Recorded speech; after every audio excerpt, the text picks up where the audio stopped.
Let me begin by saying that the more that we learn about the cowardly surprise attack by the terrorist group Hamas on the innocent civilians of Israel, the more gut-wrenching we find it to be. The carefully planned assault on babies, young women who were targeted for rape, and elderly women is a stark reminder for honest observers that Hamas was never interested in a better life for the so-called Palestinians. They simply want to kill as many Jews as possible and inflict as much pain as can be directed toward Israeli non-combatants. As shocking as is the evidence of babies being beheaded and burned alive, or women being repeatedly and violently raped, is that people around the world, including those in high-dollar institutions of higher education, have defended Hamas and blamed Israel for the entire war. This irrational view is underpinned by a combination of willful ignorance and spiritual darkness. Yet in the midst of the inexplicable horrors played out in real time are the obvious questions demanding an answer. Number one, if the so-called Palestinians are so loved by the Muslim nations of the world, why won't any of those nations at least offer to give temporary refuge to their brothers and sisters from Gaza? Egypt won't take any of them, not one. Neither will Jordan, or Syria, or Saudi Arabia, or Qatar. If their cause is just and their suffering is so real, then surely those who are ethnic and religious family should be expected to gladly receive at least some of those suffering from the murderous reign of Hamas. But none of them will. Why not? Is it because they know what most distant observers don't know? That the people claiming to be a Palestinian people are the fruit of a fabricated ethnic group created by another terrorist, Yasser Arafat, in the early 60s. They've never had a real claim to a capital, a history of government, or an ethnic unity. And while there have certainly been Arab people, many of them Christian, who could link their history to the land that we know as Israel, they actually lived under the governments of the Brits, the Turks, and others prior to yet another reapportionment of land that gave the Jews their homeland in the exact area to which they had an indigenous connection for over 3,500 years.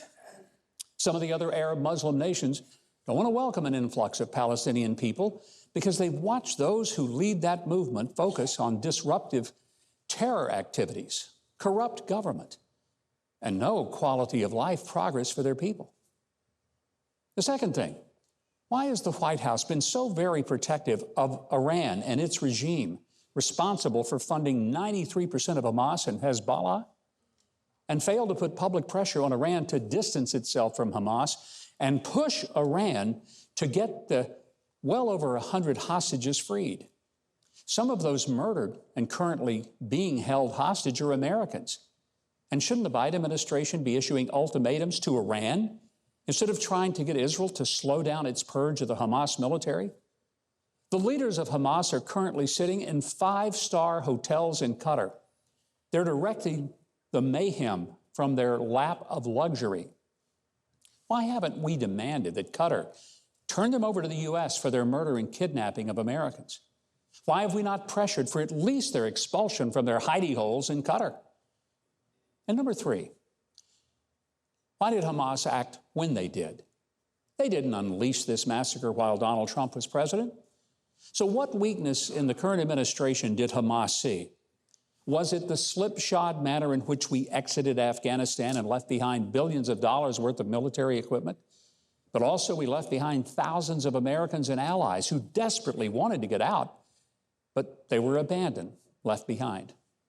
Did they sense weakness in this administration as well in our uneven and often mixed response to Russia's invasion of Ukraine? Well, one thing is clear. While President Biden and Secretary of State Anthony Blinken have thankfully said publicly the right things, and they have said them strongly about our absolute support of Israel, and I'm grateful for that, we have to pray that they are not giving a different private message to Israel's leaders and giving Hamas and Iran a reason to think that the murder and kidnapping of Americans or Israelis will be taken lightly. There needs to be word and deed unity in what we say publicly and privately. And we need to stand without flinching with Israel as they fight for their existence in the face of sheer evil.